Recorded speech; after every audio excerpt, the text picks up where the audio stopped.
one from the book Learning in a Woman's Ways, Narratives of First Generation African Caribbean Women, author Dr. Jan Etienne. Chapter 2, Act 1. Twilight sets on a seemingly quiet residential street in the heart of multicultural Leeds. And as the interviewer walks alongside a stylish row of social housing, she makes her way forward. The Staying for Now project. Standing at the front door, she hears intense laughter and the shouts of West Indian women engaged in lively banter. She could detect the variations in Caribbean dialects, from the Bajan shrill to the curt Jamaican patois, and then to the deep Catitian swagger. She marvels at what she considers an unusual mixing of Caribbean women in an informal social setting in the north of England. In the women's formal learning environment, she could only describe what she saw as forbidden treasures that could have been lifted from her mother's front room. The hat box containing the white faded church hat, the familiar array of bright plastic flowers, the large blue glass fish ornament, and the tall painting of the light-skinned, near-naked black woman with her very long black hair draped across one side of her body. All these sacred items, no doubt, represented apparently happier times for her mother and the women she was about to be introduced to. One of the participants described exam day in the colonialised British Caribbean island. Eldra. On the day of an exam, we children were dressed in our best clothes, just as if we were going to church.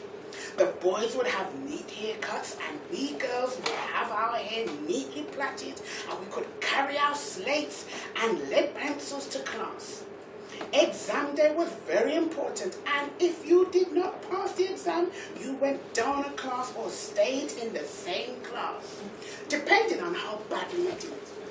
There were some big, tall children who sit in the same class as the smaller children, and sometimes children would be as much as 4 years older than the rest of their classmates. After the exams, we never had any paper to tell us the results. The headmaster would call our name out and everyone would hear each other's fate.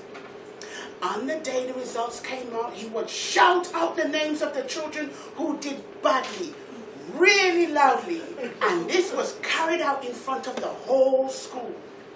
The ones who passed would hear their names read out softly, gently, clear and courteously. If you heard your name loudly, you knew it was going to be bad news. Reading 2. Chapter 3, Act 3. The interviewer drives down a leafy suburban road in Sunnyvale, Middlehampton, on a crisp, bright Saturday morning to conduct her planned interview at the home of chairperson of the local African Caribbean Women's Centre. She pulls up at a large, semi-detached house with white pillars. A few seconds later, Dolores comes to greet her at the front door and is now vigorously shaking her hand. Dolores is a tall, slim, light-skinned, older black woman wearing a long, cream-coloured dress. "Welcome. Do come in," she says, speaking in a regal, assertive tone of voice. The women were all born in the Caribbean. For the most of the interview, they were speaking with perfect English accents until a newspaper article caught their attention. At this point, they ignore the interviewer and confront the controversial issue in Caribbean patois. I was taken aback by the women's sudden switch from perfectly constructed English accent to the rather raw Caribbean patois. It was as if the women had found a whole new language and had just revealed it. Although I understood the dialect, I found it hard to keep up with their unfamiliar pronunciation. I felt completely shut out, and it was clear that the women were intentionally excluding me. Curiously, I had never felt excluded to that degree by the language of the women featured in the earliest acts. Here I was in the audience, set apart. clearly, at any time, the women could switch to Caribbean patois. I reflected on the switch, and I felt it to be a reflection of the collective strength of the women, sticking with each other in a shared belief that they were unwilling to have challenged. They held a view, and they wanted time to indulge in social interaction with each other to show their disapproval and express their views on meritocracy. I surmised that if they felt that I, as an outsider, might challenge their contempt of the person under discussion, they might not have chance to express the condemnation they felt was warranted. This was also a feature of polyrhythmic reality, the sisterly support and trivializing ways in which they addressed serious matters. Reverting to Caribbean patois was, I felt, one sure way of shutting out the interviewer. This act was a marked contrast to the earlier stories, where the majority of the women spoke in their own Caribbean dialects. In this act, the Caribbean roots of the participants were not always clear in their middle-class speech until, through passion and excitement, they reverted to displaying their polyrhythmic realities.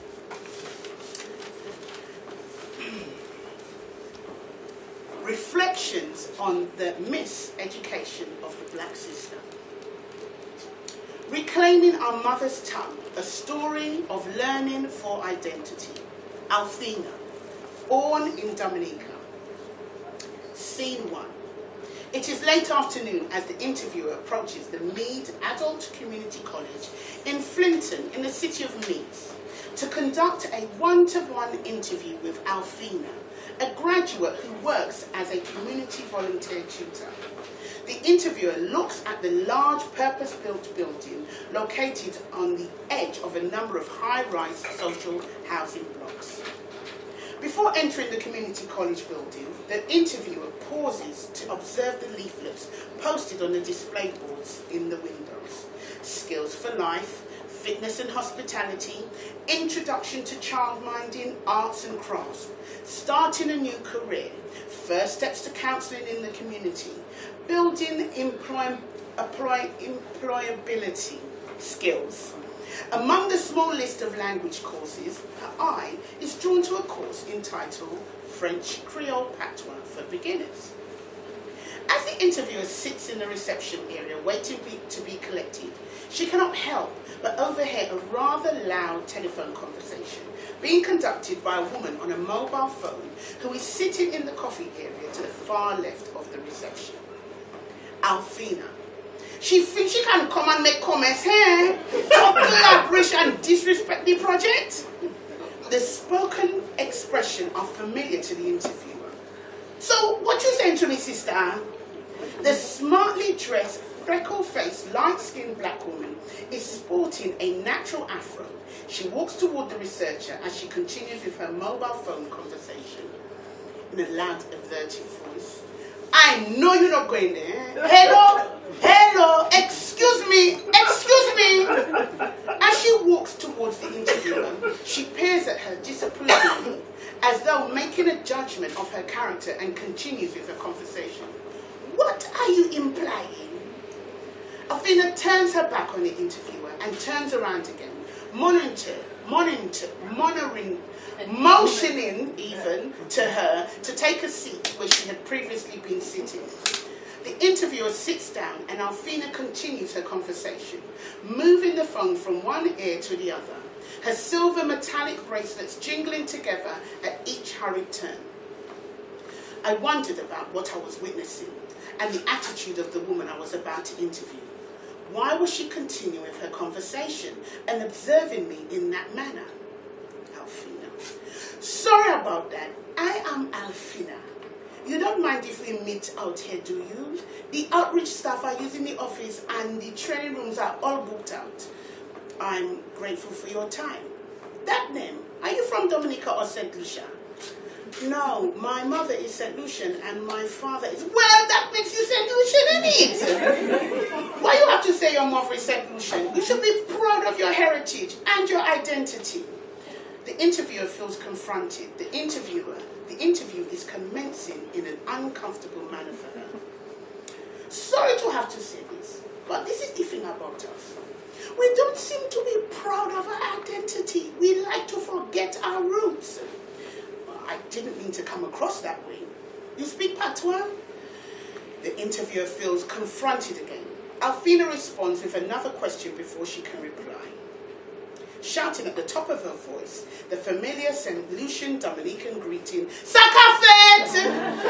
No, I don't, but I thought as much. My parents did not speak patois at home. Alfina interrupts her again. The interviewer is prevented from speaking further. I suppose you're going to tell me that they thought it would interfere in your English education. Well, you know why I have to be rough you up like that, don't you? I was a rebel when I was young. I did not see the point of education. I'm still a rebel now, but for the right reasons. Of course, you are right. You know, you could have learnt it. Learnt? Patois! Oh, I know, yes, I do see it as a missed opportunity. Precisely. The interviewer, beginning to feel concerned and worried about who's actually being interviewed and attempting to gain control of the process. This is why your project, I think, is an important one. Tell me about it. You know, it's never too late to learn. We have a language which is slowly dying because our parents fail to see its significance, especially those misguided parents who came to build up this country. Those like your parents who did not appreciate their roots, culture, those who are ashamed of their heritage. The interviewer, appearing visibly uncomfortable, misguided perhaps, but surely not ashamed. Yes! Ashamed! My father is Dominican and my mother was from St. Lucia, and she would mama guys me all the time to turn away from speaking patois. But growing up, I know it was part of my identity, and I made sure patois was part of my vocabulary. It never left me. In fact, I cannot understand how so many St. Lucian and Dominican children cannot speak patois, and so many of us can. It is like there is this big divide. I think those who don't speak it look down their noses at those who do speak it, as if they are better than those who speak the language. Far from it, I say. Well, I certainly do not fit that category. Rather the opposite, feeling a sense of losing control. I agree. It should be promoted and regret not being able to speak it myself. Alfina staring at the interviewer. Anyway, I don't want to offend you. That is not my role. You have come here to ask me about lifelong learning. Sorry for putting you on the spot, but that is just my style. So, you are learning and promoting awareness while you are delivering this course. I was just a child when I came here, and my mom used to say, you have to do well in your education. You have the best schools here in Great Britain. You have to do well. But she did not know what I had to put up with back then. I had a hard job defending myself in that school. I have a hard job now. But now I am able to defend my community by going back to school. Defending the community? Yes. Lifelong learning is good for defending the community. The community needs defending. I have just finished doing a degree at City Central University, but I'm doing so much more learning now at this college. I get a lot of valuable information from the High Commission, and you can see the progress that the islands are making in promoting French Caribbean patois. You know, it's not encouraged back home at all. Not really. In fact, in most cases, it is frowned upon and considered a retrograde step, but it's such an important part of our culture. For some, learning Creole patois is learning for identity. Thank you.